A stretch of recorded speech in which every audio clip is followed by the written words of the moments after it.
দ্বিতীয় দিনে আমাদের জার্নি আজকে শুরু হয়েছে। আমরা সকালবেলাতেই ঘুরে দেখে এসেছি আমাদের মিরিক লেক। এরপরে আমরা চলে এসেছি ধিসিংয়ের হেলিপ্যাডে। কুয়াশা এত বেশি যে ভালোভাবে চারিদিকটা দেখাই যাচ্ছে না। তবু চেষ্টা করলাম, কিন্তু মেঘ বৃষ্টির খেলায় কুয়াশার দৌলতে আর কিছু দেখতে পেলাম না। এখান থেকে আমরা এবারে ফিরে যাব তাবাকশির উদ্দেশ্যে। অপূর্ব অপূর্ব। মিরিক থেকে যে রাস্তা তাবাকশির দিকে গেছে, চারিদিকটা এত সুন্দর, দুপাশে এরকম গিরিখাত, অপূর্ব লাগছে। সব জায়গায় ভালো করে ছবি তুলতে পারছি না, রাস্তা প্রচন্ড খারাপ। বর্ষায় রাস্তা ভেঙে গেছে, চারিদিক এবড়ো খেবড়ো, কিন্তু প্রকৃতি যেন উজাড় করে দিয়েছে। সব কিছু ডালি সাজিয়ে সমস্ত কিছু আমাদেরকে উজাড় করে দিয়েছে।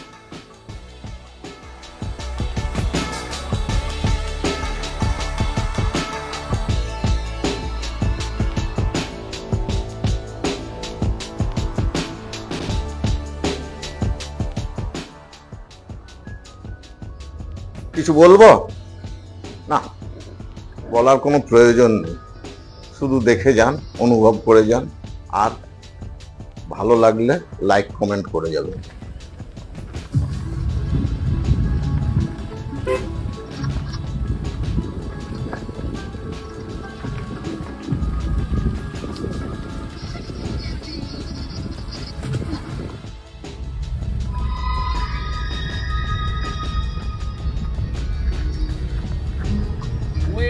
তাবাকশি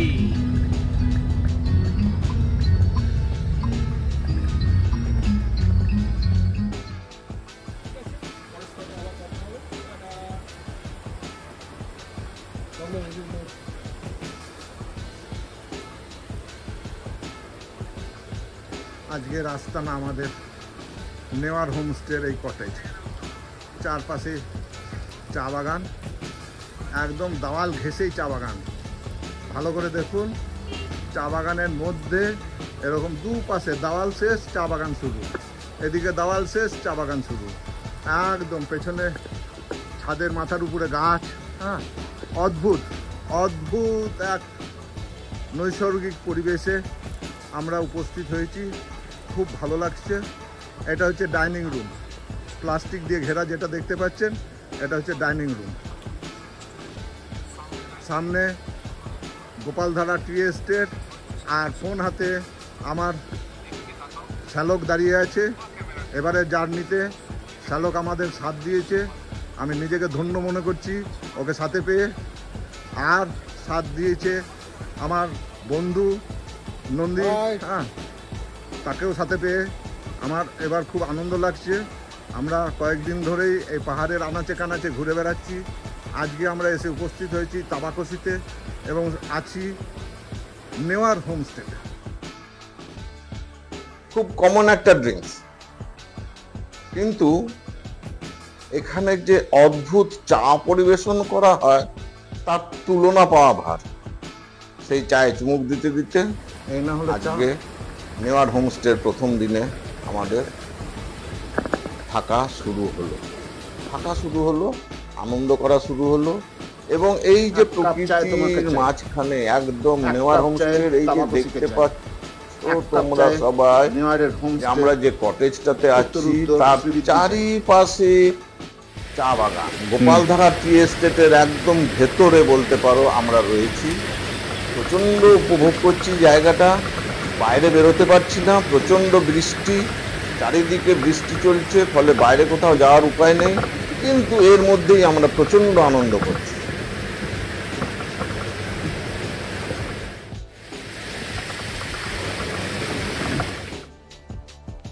না, এবার আর তাবাকশি এক্সপ্লোর করা গেল না। আজ সকালবেলা তাবাকশি থেকে রওনা দিয়ে দিলাম। উদ্দেশ্য পশুপতি মার্কেট এবং বর্ডার সংলগ্ন কিছু জায়গা ঘুরে দেখা। চলুন আপনারাও আমাদের সঙ্গে ভ্রমণ সঙ্গী হয়ে উঠুন।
আমরা এখন নেপালে গাড়ি ভাড়া করে বুদ্ধ পার্কে চললাম।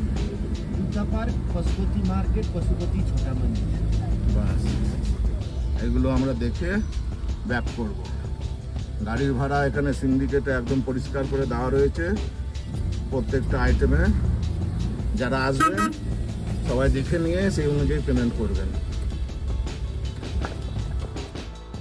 এটা হচ্ছে পশুপতি মার্কেট, সব দোকান এখনো পুরোপুরি খোলেনি, আস্তে আস্তে খুলছে।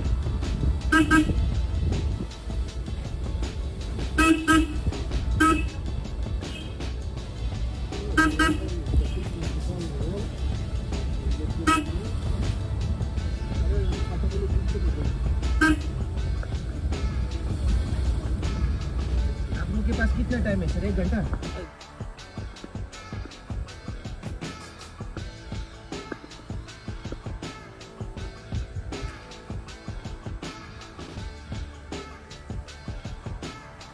Just on top of the hill এখানে দাঁড়িয়ে আছি। নিচের রাস্তা, এই শালা স্বর্গের সিঁড়ি ভেঙে উপরে উঠে এসেছি। জার্নি শুরু করেছিলাম, হাঁটতে হাঁটতে হাঁটতে হাঁটতে এইখানে এসে পৌঁছেছি। এটা পাহাড়ের একদম মাথা, এখানে বুদ্ধ মূর্তি আছে। গলা শুকিয়ে কাঠ, চারিদিকটা দেখাচ্ছি, কি অপূর্ব বিউটি। না আসলে, এই উপরে কষ্ট করে না উঠলে এটা বোঝা যেত না।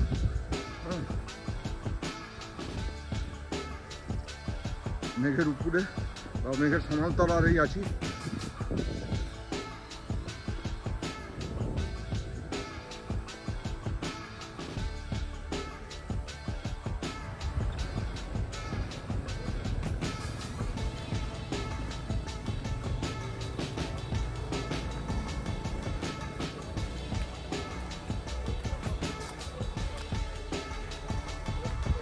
ওই আসছে সবাই নিচ থেকে হেঁটে।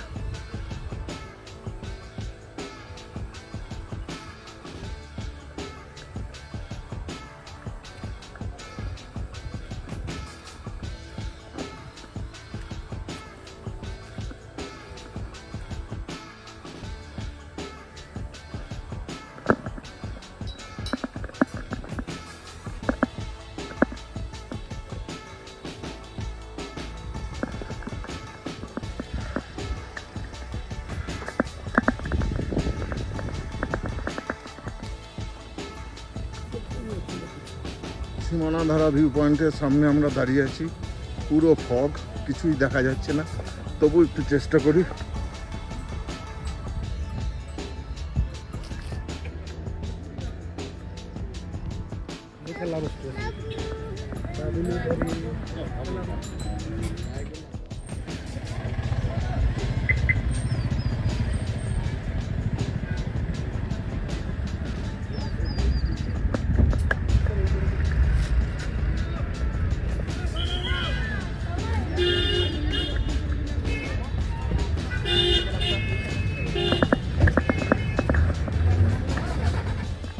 যে রাস্তাটা আমার, এটা 3 মাইল দিয়ে এসেছে, আর এইদিকে উঠে যাচ্ছে দাওয়াই পানির রাস্তা।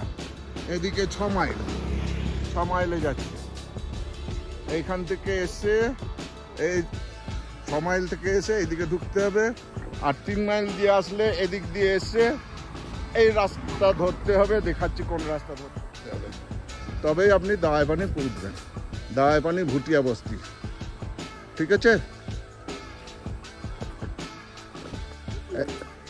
মাইল থেকে এই রাস্তাটা আসছে, এসে এরকম করে এসে পুরো এই দিক দিয়ে উঠে যাচ্ছে দাওয়াই পানি।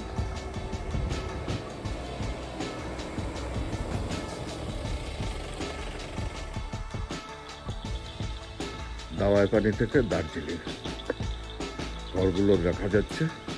আর একটু পরে সন্ধ্যা হলেই লাইটগুলো জ্বলে উঠবে, এক অপূর্ব নৈসর্গিক চিত্র এখানে ফুটে উঠবে। না, এরপরে আর কোনো বক্তব্য থাকতে পারে না। এরপরে শুধু প্রাণ ভরে দেখা, মেঘ মেঘ মেঘ, মেঘের মধ্যে থেকে ধীরে ধীরে কাঞ্চনজঙ্ঘার প্রকাশ, এবং ঠাকুর আমাদের সহায় ছিলেন। আমরা যেটা দেখতে পেয়েছি এই বর্ষায়, সেটা দেখার কোনো আশাই আমরা করিনি। সেটা হচ্ছে স্লিপিং বুদ্ধা। অনবদ্য এক ভিউ পেলাম দাওয়াই পানির হোটেল থেকে। একদম হোটেলের লবিতে বসে বসে আমরা কাঞ্চনজঙ্ঘা 1.5-2 ঘন্টা ধরে উপভোগ করলাম।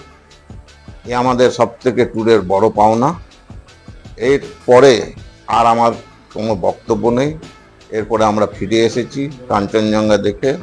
তারপরে আমরা পরের দিন সকালবেলা গাড়ি ধরে বুদ্ধা আমরা মোটামুটি বুক অবধি দেখতে পাচ্ছি, বাকিটুকু আপনারা শুধু দেখতে থাকুন পাচ্ছি না আর উপভোগ করতে থাকুন।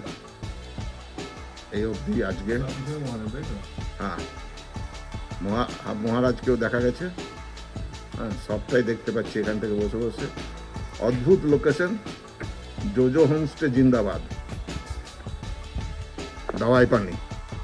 মহিলা পুলিশ এই বৃষ্টির মধ্যেও দাঁড়িয়ে ট্রাফিক কন্ট্রোল করছে। সত্যি নারী শক্তি জিন্দাবাদ।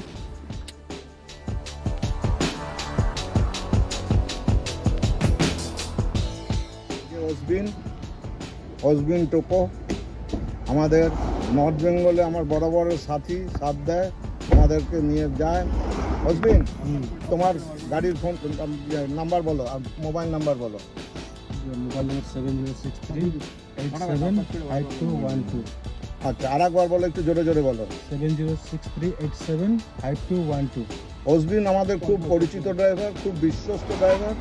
নর্থ বেঙ্গলে যখনই আসবেন কাইন্ডলি এর সাথে যোগাযোগ করবেন। আপনাদের নর্থ বেঙ্গল ভ্রমণ খুব সাংঘাতিকভাবে সুন্দরভাবে